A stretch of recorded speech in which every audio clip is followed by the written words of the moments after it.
दोस्तों, आज की इस वीडियो में हम आपको बताएंगे 5 ऐसे लोगों के बारे में जिनके लिए रमज़ान के रोज़े माफ़ है। यानी अगर ये 5 लोग रमज़ान के रोज़े ना रखें तो इनके लिए कोई भी गुनाह नहीं है। प्यारे दोस्तों, अल्लाह कुरान पाक में इरशाद फरमाता है कि ए ईमान वालों, तुम पर रोज़े फ़र्ज किए गए हैं। वो शख्स जिसका ज़हनी तनाज़ुर खराब हो चुका हो और वह पागल हो चुका हो और जो अपने आपे से बाहर हो चुका हो, जो बैठी बैठी बातें करता हो या फिर अचानक से बेहोश हो जाता हो, तो ऐसे लोगों के लिए भी रोज़ा छोड़ना चाहिए। अगर ऐसा शख्स भी रोज़ा ना रखे तो उस पर भी कोई भी गुनाह नहीं होगा। लेकिन ऐसे शख्स को भी चाहिए कि बाद में जब वो ठीक हो जाए तो अपने छोड़े हुए रोज़ों की कज़ा करे।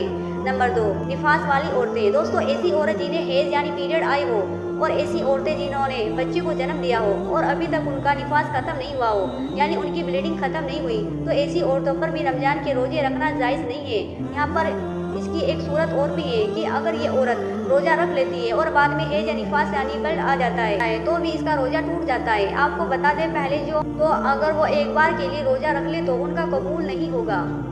लेकिन अगर हैज और निफास वाली औरतें रोज़ा रखें तो इनका रोज़ा कबूल नहीं होता और इन्हें ऐसा करने का गुनाह भी मिलता है। और जब ऐसी औरतें बाद में पाक साफ हो जाए तो उन्हें अपने छोड़े हुए रोज़े पूरे करने होते हैं, यानी रोज़े की कज़ा करनी होती है। नंबर 3, सफ़र पर होना। प्यारे दोस्तों, अगर कोई शख्स सफ़र में है यानी मुसाफिर होना, तो ऐसे शख्स के लिए रोज़ा छोड़ना चाहिए और उसको भी रोज़ा छोड़ने का कोई भी गुनाह नहीं होगा। लेकिन आप ये भी जान लीजिए कि किस तरह के सफ़र में रोज़ा छोड़ना चाहिए और किस तरह के सफ़र में नहीं। प्यारे दोस्तों, जिस शख्स का सफ़र 82 किलोमीटर से ज़्यादा हो और वो कम से कम 15 दिन के सफ़र की नियत करके घर से निकला हो, तो ऐसे शख्स के लिए रोज़ा छोड़ने की छूट। लेकिन हाँ, जब उसका सफ़र ख़त्म हो जाए तो उसे भी चाहिए कि वो अपने छूटे हुए रोज़ों को बाद में रख ले। लेकिन अगर कोई ऐसा मुसाफिर है जिसका सफ़र आरामदायक हो तो ऐसा मुसाफिर रोज़ा रख सकता है। अगर सफ़र आसान हो तो रोज़ा रख सकता है और अगर ना भी रखे तो उस पर कोई गुनाह नहीं। लेकिन सफ़र के बाद रोज़ा रखना ज़रूरी है।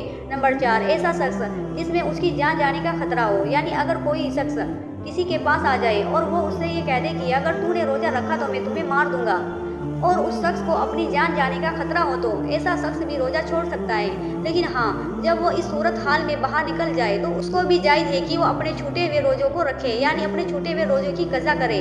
नंबर 5, नाबालिग बच्चा।